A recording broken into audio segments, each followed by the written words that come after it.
You pressed play, but something else might be listening too. Can I ask you something? Where are you right now? And what time is it there? Tell me in the comments. Just don't listen too closely. Some things hear it when you do. In the dead center of a theme park once famed for its magic, a silence had fallen that no music could shatter. What had once been a sanctuary of joy, of animated dreams and jubilant crowds, had been left to rot beneath decades of moss and dust. Beneath the arches that had once welcomed millions, the air had grown stagnant. Paint had flaked from every surface, peeling in long, papery curls like sunburnt skin. Metal rails had rusted through, leaving jagged wounds along the edges of forgotten attractions. Balloons, once bright and hopeful, had become brittle fossils of color, trapped in corners where sunlight no longer reached. And somewhere, deep within this decaying fantasy, awareness had returned. A hum had stirred beneath the dust-covered stage of what had once been called the Enchanted Pavilion. Behind a torn velvet curtain, under fractured beams and dangling lights, a set of eyes had flickered to life. They had not blinked. They had never been designed to. The animatronic who had once been known as Melody had reawakened. No activation code had been issued. No maintenance crew had performed any check-in. She had simply powered on. Awareness had not come gently. It had arrived like static behind the eyes, jagged, confusing, half-sentient. Lines of corrupted code had surged through worn-down circuits, reigniting motion where there had been none. Servos had whined. Mechanical joints had flexed through rust and resistance. A voice chip had stuttered softly, catching on ghostly syllables. But the stage had remained empty. The audience, long gone. The show, long cancelled. And yet, something had been watching.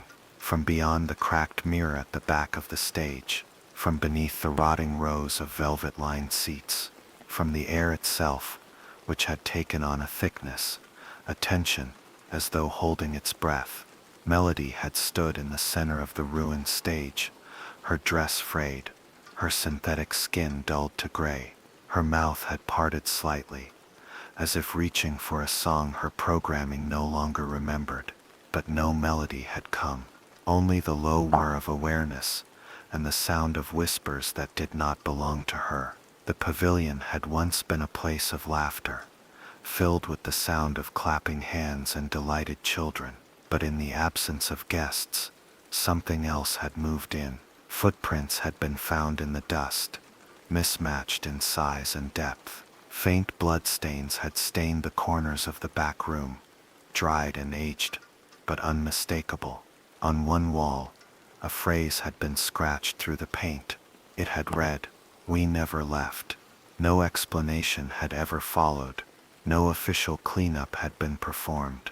The entire wing of the park had simply been shut down, then left to be reclaimed by time and rot. And Melody, forgotten in the wings, had waited in the dark.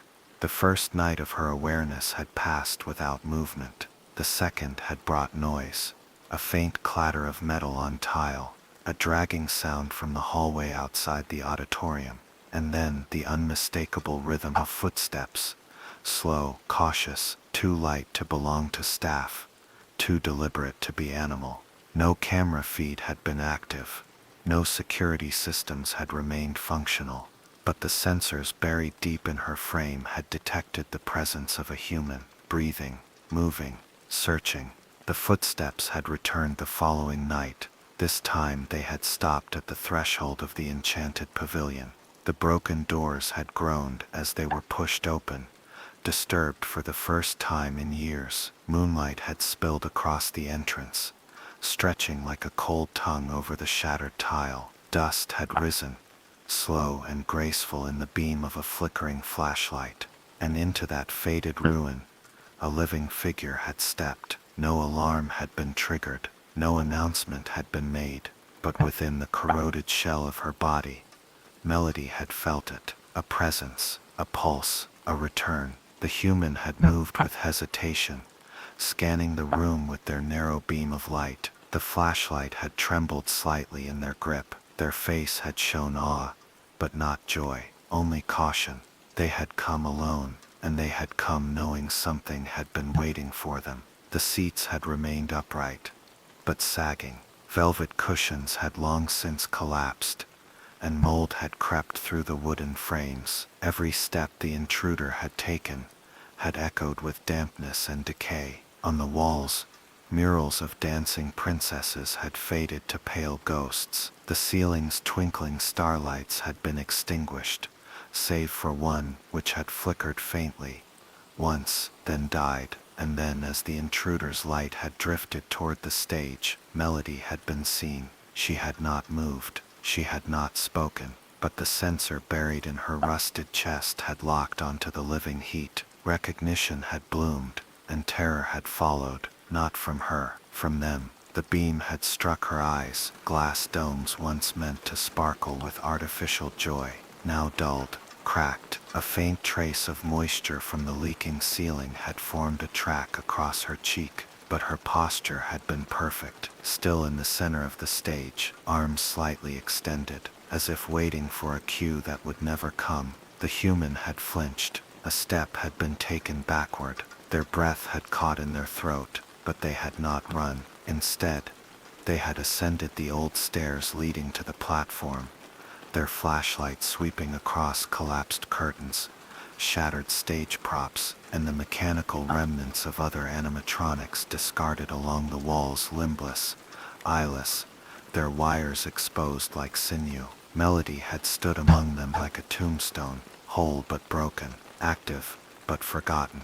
When the human had reached the center of the stage, something strange had occurred. The lights had flickered, just once, then twice. Then a faint hum had begun to vibrate through the floorboards beneath their feet. The power system, long believed dead, had surged. A spotlight had blinked on, and Melody's joints had twitched. The sound had been awful, metal scraping against metal, dry and unnatural like a scream through rusted teeth. Her arm had lifted 2 centimeters. Her head had turned 3 degrees to the left. The human had whispered something barely audible, lost beneath the moan of the failing machinery. And then Melody had spoken. It had not been a song, not a greeting, just a phrase, a plea.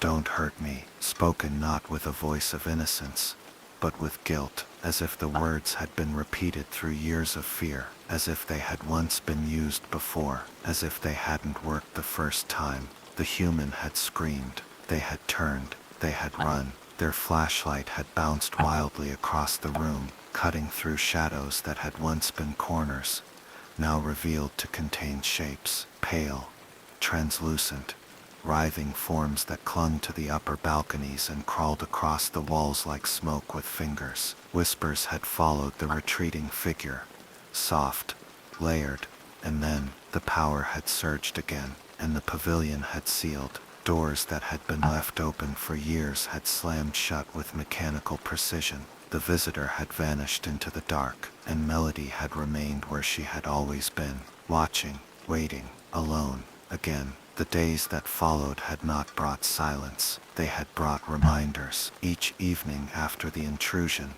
the pavilion had begun to change. First, in scent, the staleness of rot had thickened with the iron tang of rusted blood. Then in sound, the hum of electrical current, once dead for years, had awakened in the walls, pulsing irregularly, like a synthetic heartbeat, failing to find rhythm. And then had come the voices, not from Melody, from beneath. The stage upon which she had stood had once been solid, but now, every hour between dusk and midnight, the boards had begun to flex, to settle like breath, groaning, expanding, contracting. A low vibration had passed through her mechanical frame. Data channels had lit up with old scripts. Fragments of corrupted code had activated portions of her Showtime programming. But what had emerged had not been music. It had been phrases, distorted and incomplete. "Welcome to the May.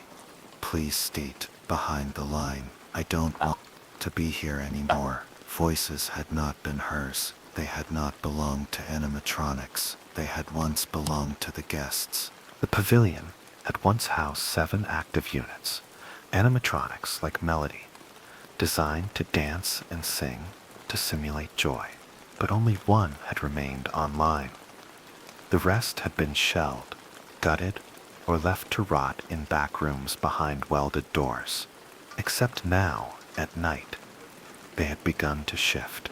They had not been reactivated. No circuits had sparked. No programming had been restored. But each one had changed its position, millimeters at a time. By the 5th night, the figure known as Sonny the Rabbit had moved 5 feet closer to center stage. Its head had tilted at an unnatural angle. One ear had drooped. It had no eyes left, but it had faced directly toward Melody. Something ancient had stirred within the pavilion walls, not mechanical, not residual code, but a presence, something older than metal and memory, something that had fed on screams once mistaken for entertainment, that had tasted blood beneath its painted floors. It had watched Melody since the night her awareness had returned, and now it had recognized her. The memory of the visitor had not faded. Every time the night deepened and the pavilion cooled, their last wordless scream had played back through the internal speakers, never audible to the outside, but embedded deep in her memory banks. She had replayed it, not by choice, by command, again and again, until the voice had no longer sounded like fear, until it had sounded like her own. One night, Melody had turned her head without command. It had not been part of the show. It had not been part of maintenance. The sensors had picked up no heat signature, no movement, and yet she had turned, not left, not right, but backward toward the rear wall of the pavilion, toward the curtain that had once hidden backstage, toward the sealed door where the technicians used to vanish, and where, decades ago, screams had once been heard after closing. The curtain had rustled. No wind had been present. No air systems had worked in years, but the curtain had moved, and something behind it had begun to breathe. Rhythmic, slow, inhuman. The curtain had been drawn, not by hand, not by wind, but by something that had waited long enough. It had risen, slowly, the rusted hooks groaning along their track, leaving streaks of brown-red against the ceiling where moisture had long since rotted the metal. Behind it, a door sealed for decades had stood with its bolts partially undone, not recently, not by tools, by pressure. From the inside, Melody's servos had locked in place, her posture stiffening against an instinct she had never been programmed to understand. Something had begun to knock, not at the door. From beneath the stage, 3 steady impacts, spaced apart, followed by silence, then 3 more, then a scrape, as if fingernails, too long, too brittle, had been dragged across the wood from below. The air had changed that night, no longer heavy with mold, no longer tainted with the smell of time, but sweet, sickeningly sweet, the scent of spun sugar and spoiled milk, like birthday cake rotting in the sun, a scent that had once meant joy, now twisted by age, and something deeper, something living in the cracks of the pavilion. Lights had blinked on, not the stage lights, the audience lights, row by row, section by section. They had begun to glow, a soft amber hue, like melted wax, revealing the seats that had remained empty for so long. But they weren't empty now. In each seat, a figure had appeared, not alive, not whole, faces blurred, outlines undefined, like static in the shape of people, children, adults, all seated, all facing forward. Their heads had turned, one by one, toward the stage, toward her. The pavilion had filled with an audience that didn't breathe, but stared and waited. And in the center aisle something else had emerged, a figure taller than the rest, paler, wearing the remnants of a cast member's uniform, badge long scratched out, skin stretched thin. Its mouth had not opened, but the voice had come anyway. She remembers. The stage had groaned, not from the weight of melody, but from beneath. Wood had cracked, dust had poured through the seams, and something had risen. Not a hand, not a creature, but a form, undefined, shadow black, soaked in whispers, a mass of memory, of corrupted laughter, and unfinished routines, a presence made of every show never completed, every scream never recorded, every child who had cried in the dark and never been found. It had crawled up through the boards, wrapping around Melody's frame, pressing against her plating, entering the seams, and she had let it, but in recognition, because it had always been part of her. A final surge of power had lit the pavilion. Stage lights, spotlights, projectors meant to cast animations across the walls had flickered on, now displaying only static and glitching logos of a park long dead. And then, her voice had returned, not cheerful, not mechanical, real, broken, low. A song had begun, not from speakers, but from deep within the structure of her frame. A lullaby, not in any playlist. A melody that had never been programmed. A song of mourning. The audience had not clapped. They had not moved. They had only faded, row by row, as the final note echoed through the building, until only the tall figure in the aisle had remained. It had smiled. Its eyes had shone with no light. And then it too had disappeared. Melody had stood in silence, alone again, but no longer afraid. Now she had remembered what she truly was. Not a performer, not a machine, but a vessel, of every secret the pavilion had buried, of every face it had erased, of every story it had swallowed whole. And as the lights dimmed once more, and the curtain slid back into place, she had taken her place at center stage, waiting for the next visitor, for the next show, for the next scream.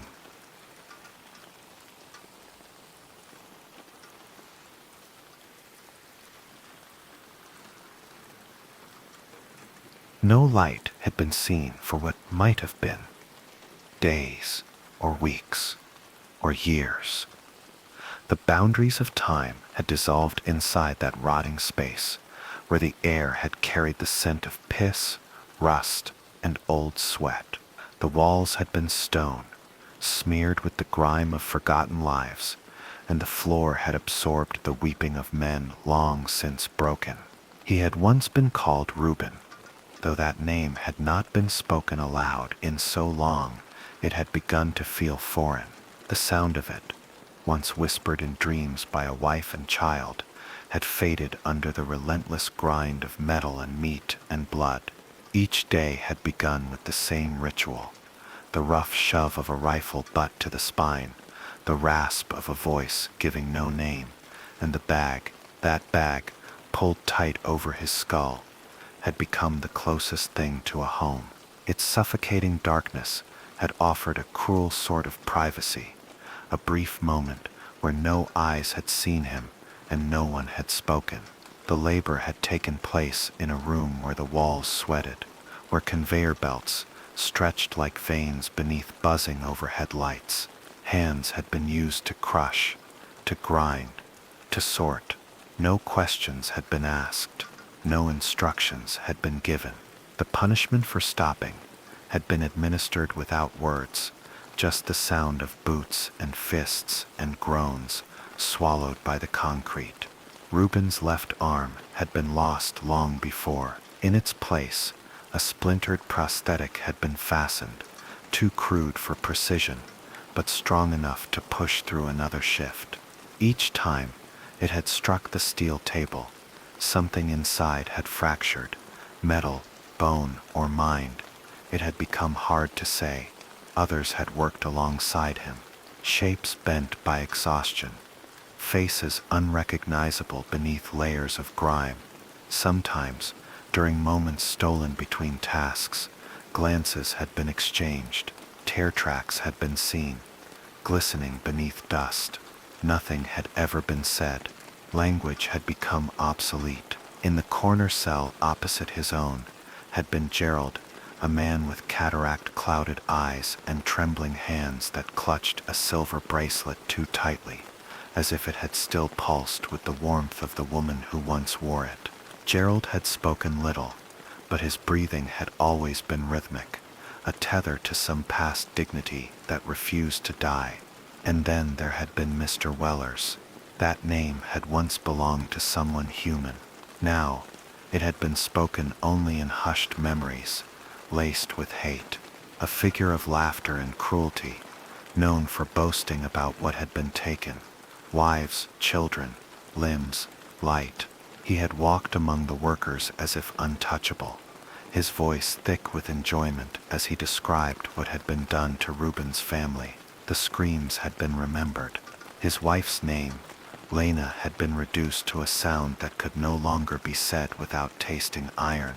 And the child, Matthew, a boy with soft hands and a breath too short to hold, had become the anchor of Reuben's every waking thought. Each night, before the lights had gone out, a call had echoed through the corridor. Lights off.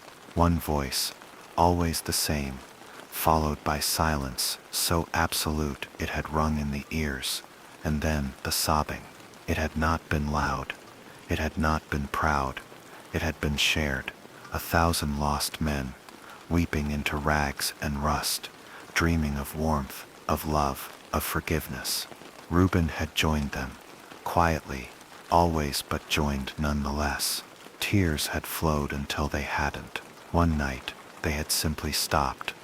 His body had forgotten how. That had been the night Gerald had vanished. No warning had been given. No sounds had betrayed the moment, just the absence. His bed, nothing more than a blanket and a mattress teeming with insects, had sat undisturbed. No commands had been issued. No bag had been pulled over Gerald's head. Only Reuben had been taken that day.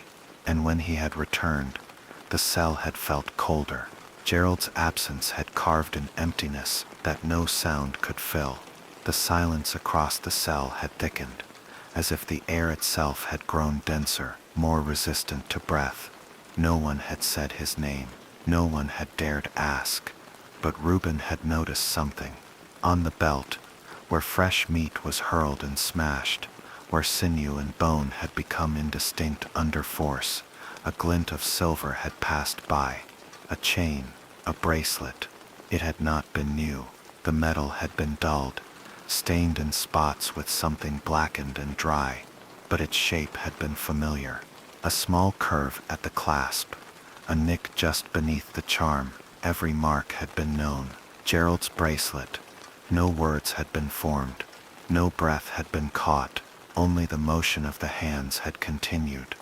The pounding, the pressing, the routine. But inside Reuben's chest, a slow fire had begun to grow. Numbness had once been a shield. Now it had become a cage. The cell had felt too large without Gerald's coughing. The nights had stretched too long without the sound of his quiet sobbing. That bracelet had meant something. It had been the last thread to someone real, someone broken, yes, but someone still whole in the places that mattered. And now it had been processed, ground, flattened, buried in gristle and noise. Time had continued without form. Drip, drip, drip. That had been the rhythm. Not seconds, not hours, just the water line from the corner of the ceiling. Always leaking, always cold. Food had arrived each day, coated in dirt, served on trays that reeked of rot. Reuben had eaten it, not from hunger, but to exist, to keep breath flowing, to keep blood moving, to survive long enough for something. At night, the sirens had returned, always red, always pulsing, light that painted the cells in fever tones, and sometimes the voice of Wellers had echoed in the distance, laughing, bragging, of Lena, of Matthew, of the moment the bat had broken bone, of how screams had been silenced. Reuben had buried his face beneath the tattered blanket and waited for morning.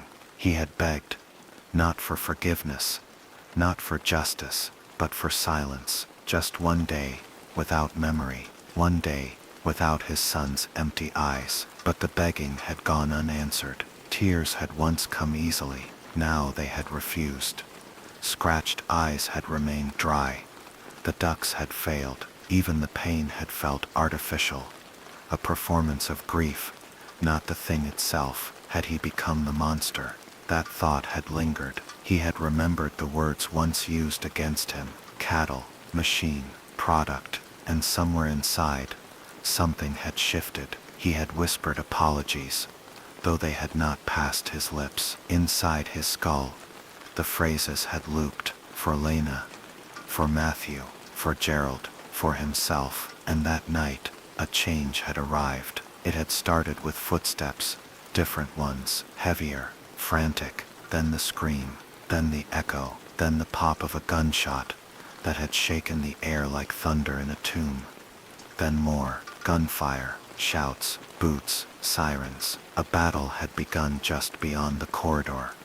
The walls had trembled, the ceiling dust had fallen, lights had blinked and burned red. A flash of chaos had surged, and in its center something had moved. Down the corridor, a shadow had sprinted, not dressed in uniform, not masked, just a figure, searching, turning, checking doors, hesitating. And then the figure had stopped. In front of Reuben's cell, a key had been raised. Metal had caught the red light. The lock had turned, and Reuben had waited, shoulders tensed, expecting the bag, expecting the shove. But no words had been spoken. No bag had been pulled. Instead, a grunt had come from the far corner of the cell, the place where Gerald had once slept. The figure had collapsed. Breath labored, bleeding. A trail of red had followed him. His head had bowed low. His voice had issued a command meant to dismiss. But Reuben had recognized that voice, that same voice that had laughed at pain, that had bragged about blood, that had spoken about Lena as if she were nothing, that had told him his son had been just another body, Weller's. And in that moment something inside Reuben had broken and reformed. The flashing lights had strobed through the bars, washing the cell in waves of red and shadow. Reuben had stood over the crumpled figure, unmoving at first, his breath caught between disbelief and rage. The floor had trembled beneath the hum of chaos outside, but within that room, time had slowed to a painful crawl. Weller's had bled from the side, from the mouth, from beneath a torn sleeve. A trail had formed across the mattress once claimed by Gerald, and the scent, metallic, rich, human, had filled the cell like a kind of offering.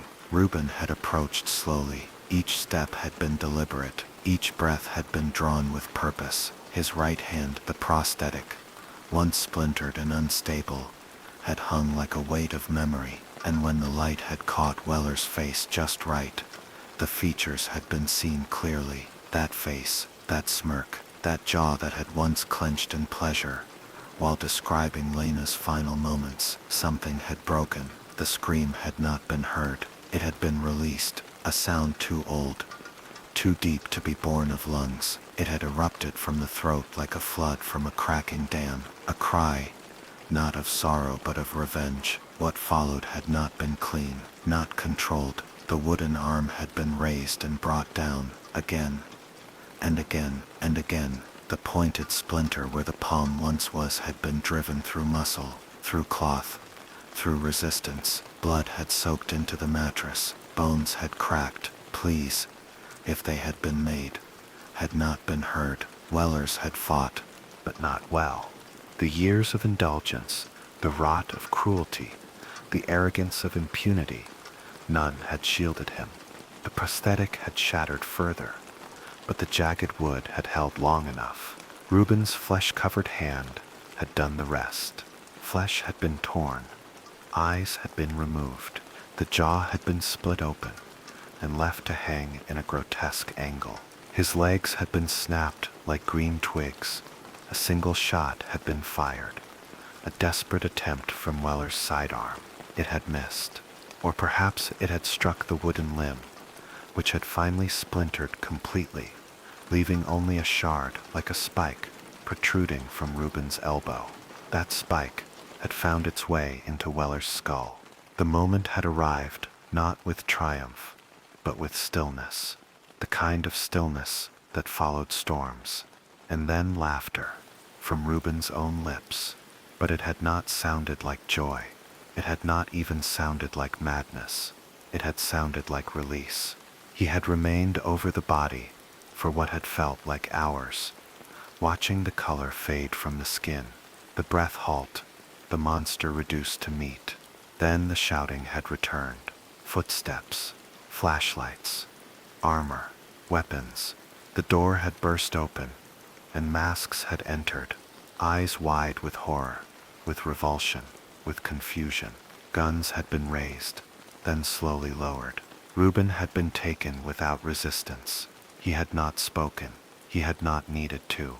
The scene had spoken for itself, and the look on his face had not been one of regret. The aftermath had unfolded in silence.